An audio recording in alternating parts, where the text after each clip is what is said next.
Awareness రావాలి, చాలా మందికి వచ్చింది, ఇంకా కొంతమందికి రాని వాళ్ళు ఎవరున్నా నేను క్లియర్గా ఎట్లా తెలుసుకోవాలి?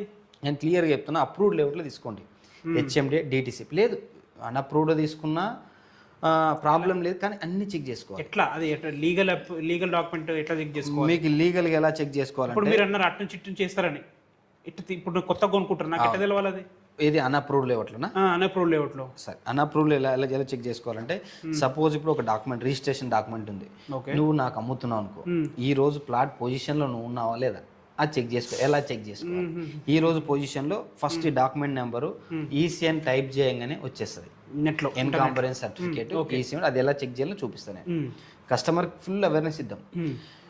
వన్స్ చెక్ చేసిన తర్వాత అందులో ఏ డాక్యుమెంట్స్ ఏ ఇయర్లో ఎవరెవరు చేంజ్ అయినాయి అన్ని క్లియర్గా ఉంటాయి. సపోజ్ ఈ డాక్యుమెంట్ ఉంది కదా, దీనికి బిఫోర్ డాక్యుమెంట్ ఆ డాక్యుమెంట్లో మెన్షన్ చేయబడి ఉంటుంది. దీనికి బిఫోర్ డాక్యుమెంట్, ఈ డాక్యుమెంట్ నెంబర్ ఎంత 78872024లో, దానికి బిఫోర్ డాక్యుమెంట్ నెంబర్ కూడా మెన్షన్ చేయబడింది, దీనికి బిఫోర్ డాక్యుమెంట్ కూడా మెన్షన్ చేయబడుతుంది. ఈసీలోకి వెళ్తే మీకు అన్ని క్లియర్గా ఉంటుంది, డాక్యుమెంట్ టు డాక్యుమెంట్. ఈసీలో ఫ్రాడ్ అయ్యే అవకాశం లేదు. ఈసీలో ఫ్రాడ్ అయ్యే అవకాశం ఎలా ఉంటుందంటే, సపోజ్ ఆ లేఅవుట్ చేసిన పర్సన్స్ ఉంటారు కదా, సర్వే నెంబర్లు డిఫరెంట్గా వేసి చేసి ఉండొచ్చు. సో అలాంటప్పుడు మీరు ఏం చేస్తారంటే క్లియర్గా పహానీలు చెక్ చేసుకోవాలి. పహానీలోకి వెళ్ళి ఆ పొజిషన్లో కరెక్ట్ ఉన్నాడా లేదా, ఆ పర్సన్ ఉన్నాడా లేదా, ఆ పహానీలు క్లియర్గా చెక్ చేసుకుంటే మీకు అర్థమైపోతుంది. సపోజ్ రంజిత్ కుమార్, మీరు ఇంతకుముందు పొజిషన్లో ఉన్నారా లేదా, పహానీలు అయితే ఉంటుంది కదా, ఇది మాన్యువల్. ఈ పహానీ ఎక్కడ దొరుకుతుంది? మనకు ఎస్ఆర్ఓలో దొరుకుతుంది. ఎస్ఆర్ఓ దొరుకుతుంది. పోయిస్తే మండల ఆఫీస్ ఎస్ఆర్ఓ ఎక్కడైనా దొరుకుతుంది. మండల ఆఫీస్లో దొరుకుతుంది, ఎస్ఆర్ఓలో దొరుకుతుంది. ఇన్ కేస్ మాకు ఇంత టైం లేకపోతే ఒక అడ్వకేట్కి ఇస్తే చూస్తారా వాళ్ళు? 100% అడ్వకేట్ నమ్మచ్చు. అడ్వకేట్ని క్లియర్గా వాళ్ళని కూడా ఇబ్బంది పెట్టకండి. ఎందుకంటే ఎగ్జాంపుల్ ప్లాట్ అమ్మే వ్యక్తి నేను చూపించుకున్న అంత లీగల్ బాగుందని ఒక లీగల్ డాక్యుమెంట్ ఇస్తే ఓకేనా, లేదు మనం కూడా పర్సనల్గా చెక్ చేయించుకుంటే బెటరా?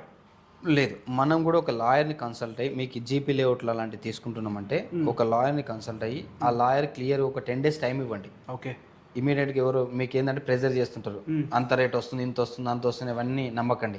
ఒక 10 days లాయర్కి టైం ఇచ్చి, సో నా క్లియర్ టైటిల్ అన్ని తీసి పెట్టండి అంటే మీకు దానికి సంబంధించిన ఒకటి డాక్యుమెంట్ ఇస్తాడు, ఇలా ఇస్తాడు మొత్తం ఒక లీగల్గా లాయర్ చేసిన డాక్యుమెంట్ ఇస్తాడు నీకు, దానికి సంబంధించిన లింక్ అంత పూర్వం ఎవరి చేతుల నుంచి ఎవరు చేయి మారిందని ఒక సర్టిఫికేట్ ఇస్తాడు.